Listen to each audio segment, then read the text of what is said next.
Hello, and welcome to this presentation of the well-to-wheel methodology proposed as a method to set science-based targets for oil, gas, and integrated energy companies. This presentation is part of the set of presentations for the public consultation of the oil, gas, and integrated energy companies' science-based target guidance and methodologies. First, I need to read a disclaimer which applies to all presentations of this public consultation. Disclaimer: the views presented here and in the public consultation documents are a work in progress. They represent the views of its authors and incorporate perspectives conveyed by the technical working group of the Oil, Gas and Integrated Energy Companies Science-Based Target Guidance and Methodology Development Project. It is not meant to represent a definitive position of the Science-Based Targets Initiative, nor the official position of any of the SBTi partner organizations, nor of any of the organizations participating in the Oil, Gas, and Integrated Energy Technical Working Group. Because this is a work in progress, it may still change, perhaps profoundly. Whilst every attempt is made to ensure that the information in this presentation is correct, CDP can accept no responsibility for its content or for any consequence to any individual or company as a result of decisions following advice or guidance contained here. This presentation will cover the following topics: reasons for an integrated perspective of the energy value chain, where and how to measure emissions, where and how to measure energy, how to account for electricity, and allocation rule used to define science-based targets. The oil and gas value chain is a complex and intertwined set of activities where many actors play a role.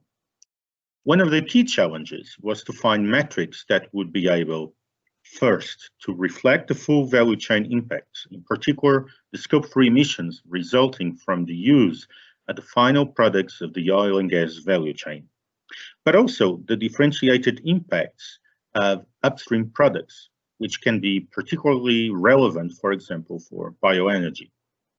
Second, create a level playing field and avoiding distortions due to the fact that companies might be more or less integrated along the value chain, or some companies are more focused on some parts of the value chain than others.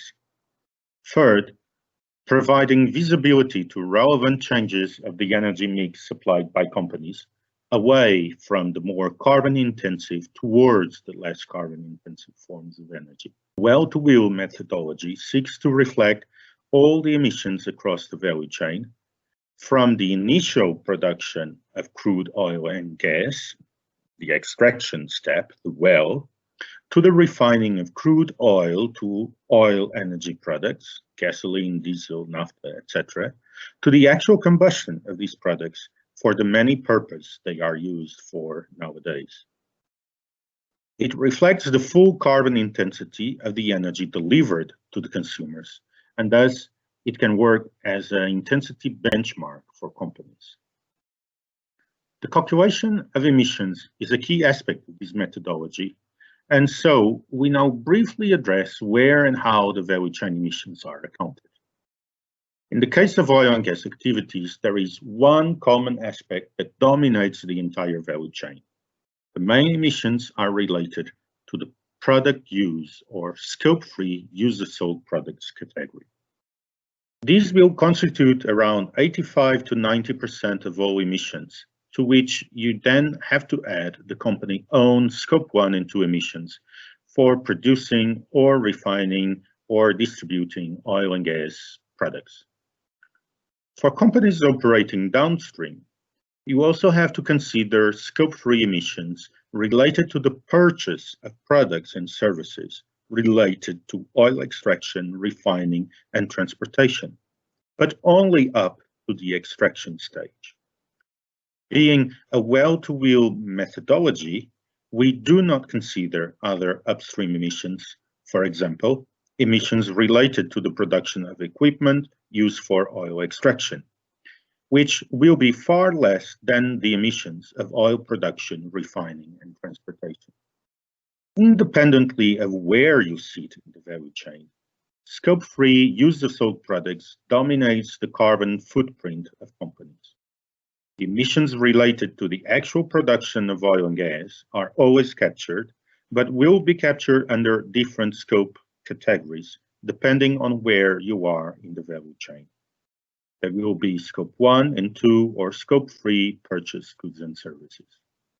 The methodology looks at some level of detail into these different perspectives on emissions accounting, depending on where you are in the value chain and which assets you own. Here, exemplified in two diagrams presented in Annex D that show the steps to be considered for a company which is mainly upstream versus a company that is mainly downstream. The methodology proposes the use of default emissions factors or the use of your own company emissions factors in operating key energy assets as a way of calculating emissions related to the activities of others in your value chain. Companies are considered mainly upstream or mainly mid or downstream, depending on which step dominates the value chain, and this is defined considering net volumes at each step, upstream, midstream, and downstream. In this way, we are not following molecules of carbon, but instead net flows of carbon, which simplifies the accounting and focuses us on the most relevant aspects.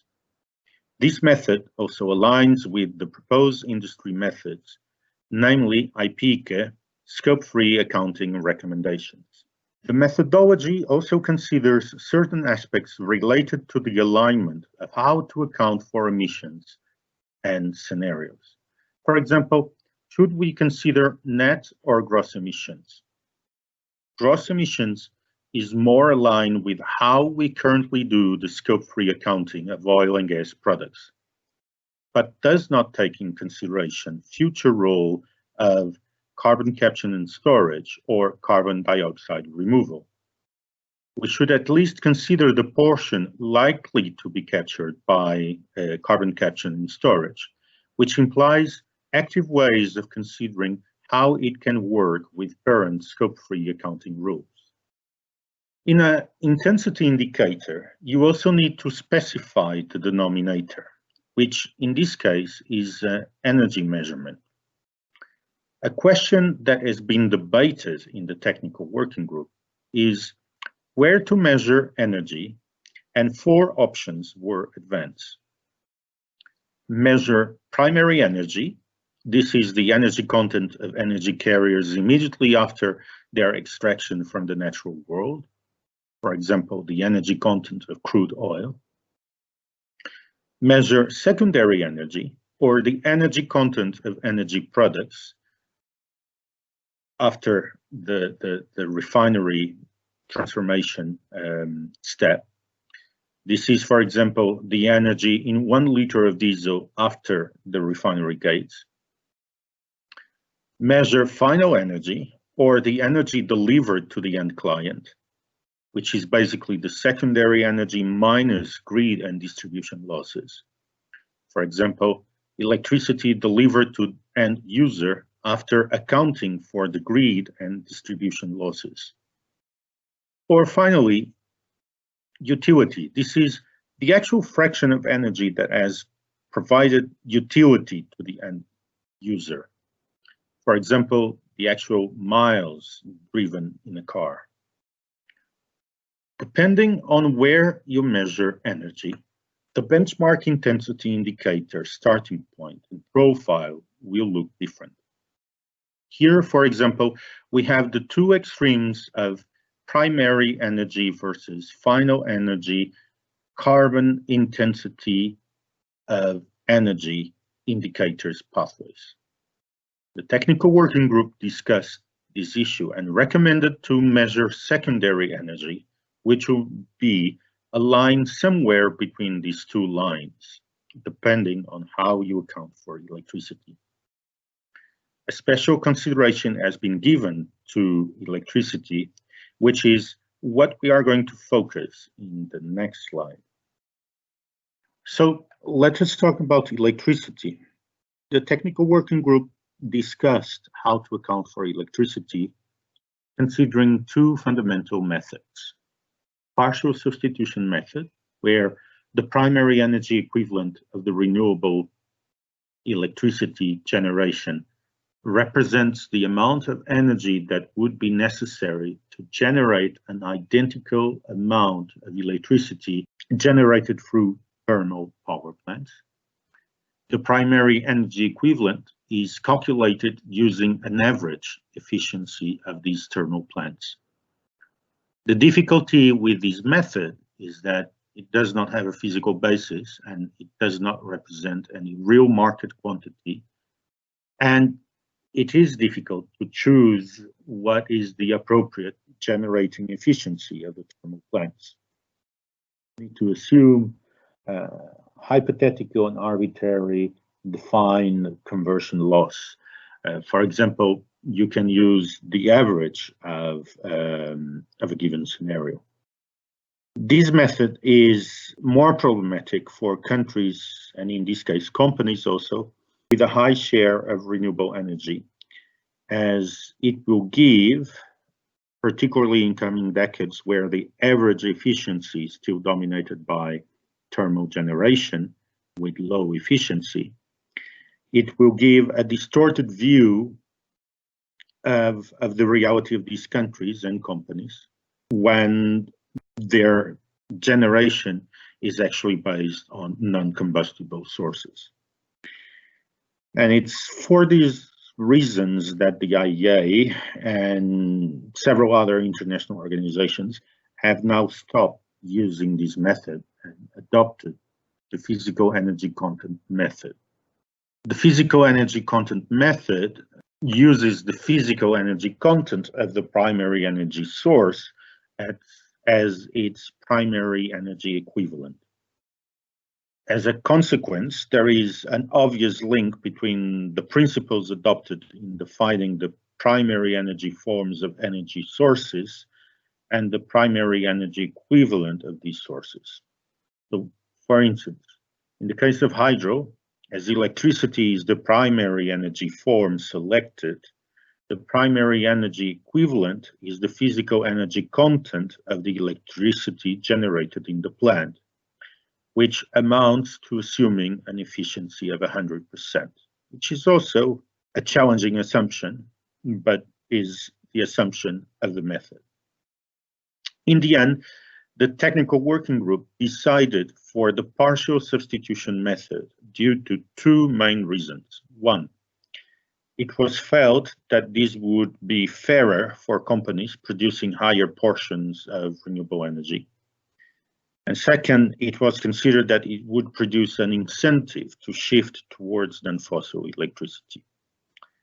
Others in the technical working group argued that this was misaligned with the way it is done in scenarios, creating unnecessary complexity in their use and transformation, and that besides that, it would create a metric which is harder to understand and relate to, as it is neither primary or final energy, nor really secondary, as it uses this partial substitution method for electricity.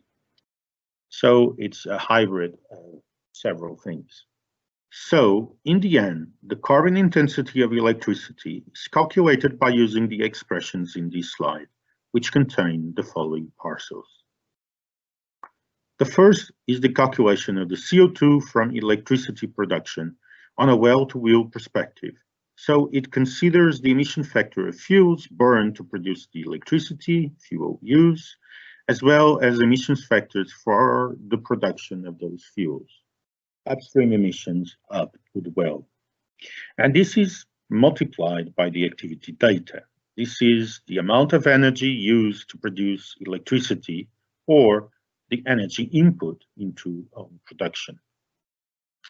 Then there is also the portion relative to purchased electricity that is produced by others, but sold by the company to the end consumer, which will be calculated by the emission factor of purchased electricity times the amounts of electricity purchased. The denominator is simply calculated by considering own production sold to end consumers plus net purchases sold to end consumers. The logic of net volume accounting applies here as well.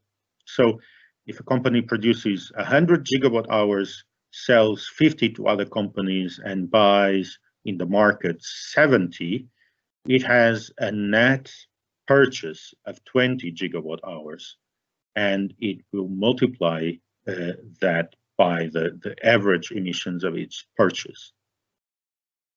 These 100 gigawatt hours plus the 20 net are then added and divided by the thermal efficiency of electricity production. This factor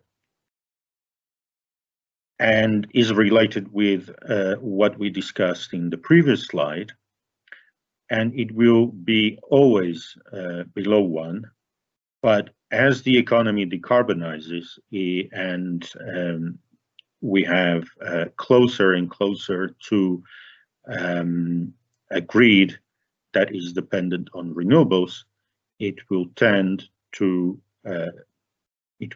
1. The final carbon intensity indicator used in the well-to-wheel method is a weighted average of the carbon intensity of all finished products sold by a company: petrol, diesel, liquefied natural gas, electricity, etc.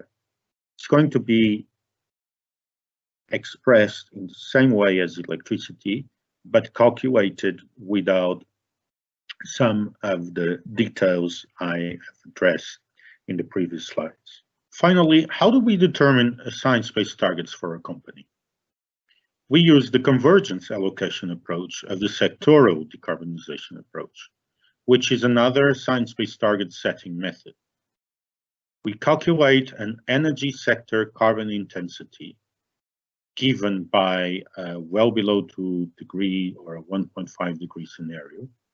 This is the blue line in the graphic, in the same manner as we calculate a company energy carbon intensity.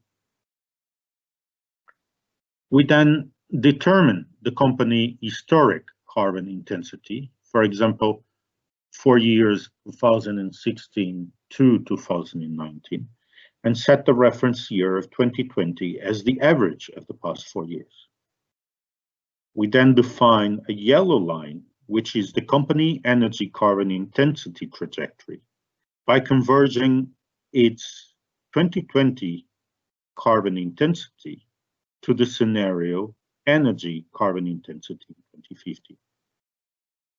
We have created in this way a line, the yellow line, which companies can use to set intensity targets. We can also create an orange line, which gives the percent reduction of energy carbon intensity compared to the base year of 2020.